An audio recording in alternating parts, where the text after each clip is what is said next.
Bonjour, ici Aurélien. Dans cette vidéo, j'aimerais vous expliquer pourquoi je suis un vendeur de rêves, puisqu'il y a des gens qui me critiquent sur Internet, qui m'appellent un vendeur de rêves. Donc j'aimerais justement vous expliquer pourquoi je suis un vendeur de rêves, parce que c'est vrai, quelque part, je suis un vendeur de rêves. Et puis vous expliquer pourquoi vous aussi, vous devriez peut-être être un vendeur de rêves. En fait, l'histoire, c'est quoi?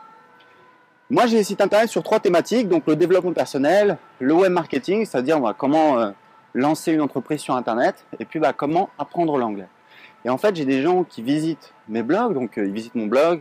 Pour certains, ils s'inscrivent à ma newsletter. Et puis, plus tard, ils vont éventuellement acheter un de mes produits ou une de mes formations.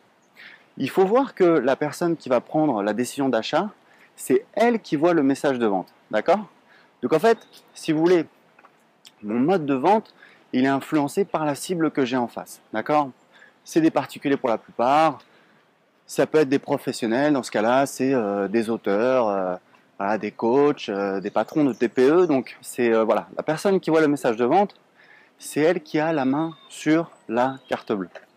Si vous prenez en comparaison quelqu'un qui vend à des entreprises, puisque par exemple si on prend la thématique du web marketing, moi j'ai des amis dans mon réseau qui vendent à des grosses boîtes. Comment ça fonctionne? Le cycle de vente est différent. En fait, ça c'est dû à la nature de la clientèle en face qui a un comportement différent. Quand vous vendez, voilà, vous voulez vendre du consulting à TF1, vous doutez bien qu'il n'y a pas un gars dans un bureau qui va dégainer sa carte bleue en lisant une de vos pages de vente et qui va vous commander une prestation de consulting. Ça ne se passe pas comme ça. Parce que les procédures dans une société sont différentes. Le cycle de vente est différent. Comment ça se passe en l'occurrence? En l'occurrence, pour un professionnel, il va en fait développer sa visibilité, il va se montrer à des événements, il va publier sur son blog, il va publier un livre, etc. C'est un travail d'expert, hein, tout simplement. Moi, je suis un expert également. Sauf que mes méthodes de vente sont induites par la cible que j'ai en face, la cible à laquelle je vends, qui sont des particuliers. Quelqu'un qui vend à des professionnels, comment il va travailler? Donc il va développer sa visibilité, il va se faire contacter par une entreprise qui va lui dire écoutez, voilà, nous on a un besoin. Donc ça peut être sur son site internet, en répondant à un formulaire, ça peut être en appelant tout simplement, mais il y a une entreprise qui a un besoin et qui va contacter cet expert. Va s'en suivre une réunion, donc généralement l'expert se déplace, etc. Il rencontre le client, donc ils sont, voilà, le client explique sa problématique. Suite à ça, l'expert va faire une proposition commerciale, c'est ce qu'on appelle un devis, une proposition commerciale, une propale, et libre à l'entreprise de l'accepter ou non. Et ensuite, si la proposition commerciale est acceptée, eh bien s'ensuit, il y a tout simplement l'expert qui réalise la mission et ensuite il envoie la facture et puis ensuite à l'entreprise de la régler. Donc vous voyez, en fait, que moi, si j'ai des techniques de vente qui sont entre guillemets, on va dire un petit peu agressives, c'est vrai qu'elles sont, voilà, en attendant le fait est qu'elles génèrent des résultats, c'est dû en fait à la nature de la clientèle qui est en face et de son comportement et et du cycle de vente. Parce que pour vendre à un particulier, quand vous avez la chance d'avoir quelqu'un qui est en train de lire votre message de vente, ça peut être une vidéo de vente, ça peut être une page de vente, eh bien, je ne sais pas si vous avez déjà fait de la vente, mais la vente, c'est maintenant ou jamais. Si quelqu'un vous dit, voilà, je vais y réfléchir, dans entre 60% et 90% des cas, les gens n'achèteront jamais.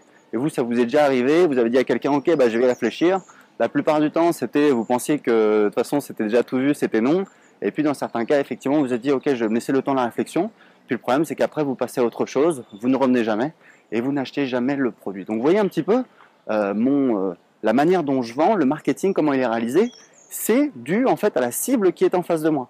Et la preuve, c'est que tous mes partenaires, tous mes concurrents, tous les gens qui sont dans le même secteur, tous les gens qui vendent au même type de clients, ont les mêmes techniques de vente. Donc en fait, ce qui montre bien, c'est que si ça ne marchait pas, on ne le ferait pas. et que ça marche très bien. Donc voilà, c'est pour vous expliquer un petit peu. Et ça, c'est très important de le comprendre parce que voilà, il y a beaucoup de gens qui ont, surtout en France, qui ont un petit peu des difficultés avec le marketing, qui trouvent que voilà, ils parlent d'éthique, etc. Alors qu'en fait, quand vous vendez quelque chose à quelqu'un, c'est le contraire. En fait, vous avez un engagement. Cette personne a pris un engagement avec vous, elle est engagée avec elle-même puisqu'elle a fait une dépense, et donc elle est plus à même d'obtenir des résultats. Puisque nous, ce qu'on vend, en fait, on vend des résultats. On vend, alors c'est vrai, oui, on vend des formations, des séminaires, des audios, des vidéos, ce que vous voulez, mais ce n'est pas le plus important. Ce que les gens, ils achètent, c'est un résultat. Ils veulent obtenir un résultat. On est dans le business du changement de vie. Voilà. Et donc, Tout le monde veut changer de vie. Et donc, qu'est-ce que c'est changer de vie? Bah, changer de vie, c'est un rêve. Donc, en fait, on est des marchands de rêve, effectivement, parce qu'on vend un futur possible. Et de la même manière qu'un coach, là, je suis en train de lire un excellent livre sur comment vendre du coaching. C'est excellent, c'est bourré de pépites. Et justement, la personne dit que voilà, on est dans le business. On vend vraiment une possibilité d'un avenir meilleur. Donc, c'est exactement ce qu'on fait. Donc, voilà. Vous voyez, vous savez tout sur les fameux marchands de rêve. À vous d'estimer si c'est éthique ou c'est pas éthique.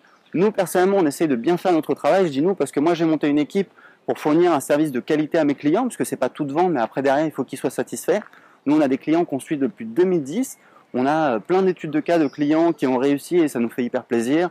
Tous les ans, on organise un gros séminaire à Paris avec 100 personnes. Donc voilà, on essaie de faire bien notre travail, puisque vendre, c'est une chose. Et vendre, encore une fois, c'est pas quelque chose de honteux. Au contraire, il faut pousser les gens à acheter pour les pousser à avancer, puisque c'est un engagement. Et après, derrière, il faut essayer de travailler pour fournir un service de qualité et les fidéliser sur la durée. Voilà, bah écoutez, si vous avez des questions, posez-les en dessous de cette vidéo. À très bientôt.